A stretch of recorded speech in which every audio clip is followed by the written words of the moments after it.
I'm Rick Wansley. We're a farm here in Elbert County. This will be my 46th crop.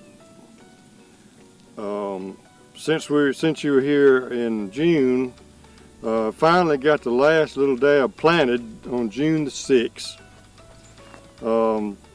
We had pretty good crop conditions up through most of June and the first part of July, and then the water cut off and the heat went up. And we set a pretty good crop to start with, and then the Sahara Desert conditions sort of put everything in the back burner, sort of made it go backwards. And then in August, now we've had 16 inches of rain, and so the crop has tried to start over after all of the bad weather, hot, dry weather in July. It's tried to start over. And so now we've got fresh blooms and fresh fruit in the top of the stalk that probably in this part of the state don't have time to mature out. So our final yield is a question mark. We have a new pest that I just found out about the first of this month, really, at a meeting we were at. But I suspect that if they're following the hurricane path, is like what I've been told, then they're right here with us because we were in the path of the storm, as they say. I scout my own cotton. I don't hire a consultant or a scout. I check the bolls for the warts, for stink bugs, and the new bug, the jassid, I'm not very familiar with, and so I'm not sure what I'm looking for when I'm going to look for it because it's so new, and I haven't been to any informational meetings where they talk about it. I'm not sure what to do about it. We had so much rain in August that I was not able to do the normal insect control that I would do because we had so much rain in August, and I couldn't get it in the field, and if I could, it would have got washed off. So only half the crop has been sprayed once with an insecticide. The rest of it has not been sprayed at all with an insecticide. Over the next 3 months, we basically just need to have some dry weather. Not too much rain to set in boll rot.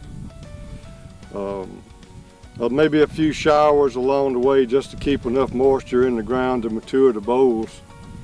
But no hurricanes hopefully this year. Like we bit the bullet last year with the hurricane. It blowed mine. It hit us before we were at full open and ready to defoliate, but it blowed it down and twisted it all up, and it was a nightmare to harvest.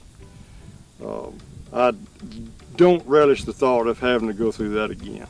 Mr. Trump's big beautiful bill has passed, and there are some provisions that will be beneficial to us as cotton growers particularly.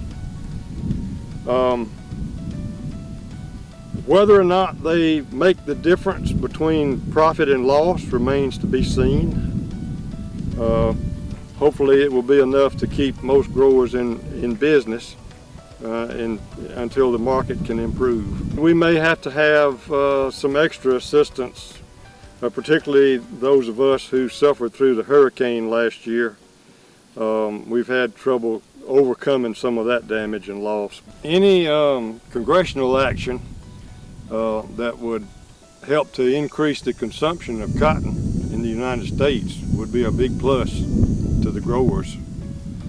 Hopefully we can get something done that will promote cotton as the main fabric of choice for our textile industry, not only here but across the world. Any increase in consumption would make me feel good because as a grower, you're producing cotton for the consumer's market, and so anything that improves that market or improves consumption, hopefully it will translate into improved prices.